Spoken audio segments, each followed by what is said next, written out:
Well, Admiral Frank Mitch Bradley told lawmakers this week that Secretary of War Pete Hegseth never issued a kill them all directive ahead of a U.S. strike on a suspected drug smuggling vessel in the Caribbean. But a dramatic video of the mission on September 2nd alarmed Democratic politicians, with some questioning the operation as unlawful. Military officials maintain, though, the strike was legal and targeted a dangerous criminal operation that resulted in 2 survivors being killed. Well, let's welcome in retired Air Force Lieutenant Colonel and former senior advisor to DHS under Mayorkas, Lieutenant Colonel Bernie Flowers. Welcome to you, sir. Plus Professor of Foreign Affairs and Public Policy Analyst Sierra Knock. Welcome to both of you. Good morning. Welcome, guys. We want you to take a listen to Senator Tom Cotton. He was in this closed-door briefing, and he defended the boat strikes on September 2nd. Take a listen, and we'll get your reaction.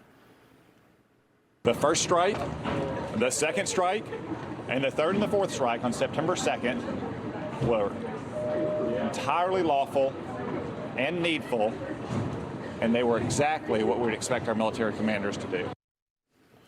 I mean, Colonel Flowers, do you agree with the senator here? Did Admiral Bradley follow the law when he ordered the additional strikes on September 2nd? Good morning. First of all, as a person who has been on these kinds of deployments, before the first boat leaves the port, before the first airplane launches, we've got rules of engagement. And commanders know that you need to stay within those rules of engagement. So the Admiral is correct. The Senator is correct. There is no expectation that the commander went outside of those rules of engagement. So, yes, the Senator is correct. Let me ask you something. Democratic Senator Chris Coons is not totally satisfied. Take a listen, and then we'll talk about what he said.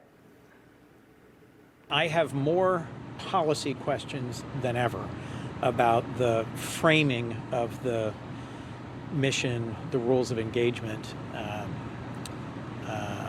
not going to get into the details, but there were some things that I was briefed on that are reassuring about process, about intelligence, about the role of the JAGs.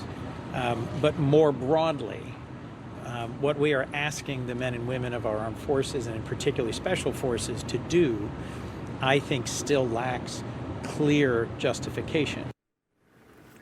He's saying that the military should not be defending our coastlines from narco-terrorists. Let me get your thoughts on this. Sierra? Yes, well, I would say that we need to remember the mistakes of the past. And unfortunately, we have had, our military has a great track record, but we have made mistakes and we've learned from them. And we don't need to go back and make those mistakes again. And when we do send our men and women out on a mission, we cannot send them out on a mission with their hands tied behind their back. So I would disagree with the senator's characterization of what happened on those strikes. And you know what? I'm so glad you said that, because the Democrats keep talking about the international rules of war. Those rules are not made by the people in the U.S. And our law derives its authority from the sovereign authority of the people who make the laws, our representatives and the people who elect them, not bureaucrats in Europe or UN officials who make these rules of war. What do you say about that? Go ahead and follow up on that. Oh, I would agree with that. I think that, the law of armed conflict, that's been cited by the White House. It's been discussed in the Pentagon, and that is the U.S. law. And it aligns with the American ethics, the American way of life. It's about protecting our homeland. And so the American people, support our military to follow our laws. And with other people, other senators, who are concerned about another country. Yeah. And by the way, the Europeans have not been supportive or helpful in us taking on this mission. So I'm not sure why we care what they have to say. Really a good point. But I do want to turn now to the latest involving that possible peace deal between Russia and Ukraine. U.S. Ambassador to NATO Matthew Whitaker, speaking at the DOHA forum in Qatar, talked about the progress made on a peace deal with a Spanish news agency, saying, quote, "You could say we are close to peace, closer than ever. Whitaker continued, this will not be peace at any price, since ultimately the Ukrainian side will have to accept any agreement reached, and the Russian side will have to demonstrate a sincere desire to end this war. I guess, Colonel, I want to get your take on this. Are we going to see a peace deal soon? Do you think that's an accurate assessment of where we are? Because we are dealing with Vladimir Putin and the Russians. We know how much they like to play games. Are we close, and do you think we're going to see peace before the end of the year?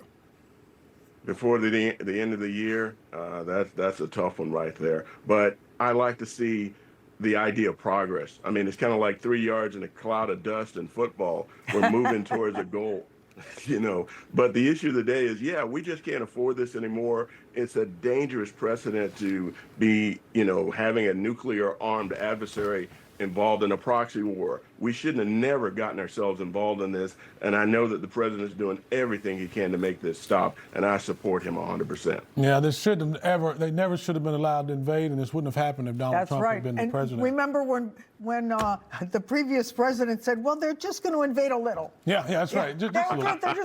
Just just a minor incursion. Well, Lieutenant Colonel Bernie Flowers, Sierra Knock, thank you so much for being with us this morning. To you both, we appreciate your insights.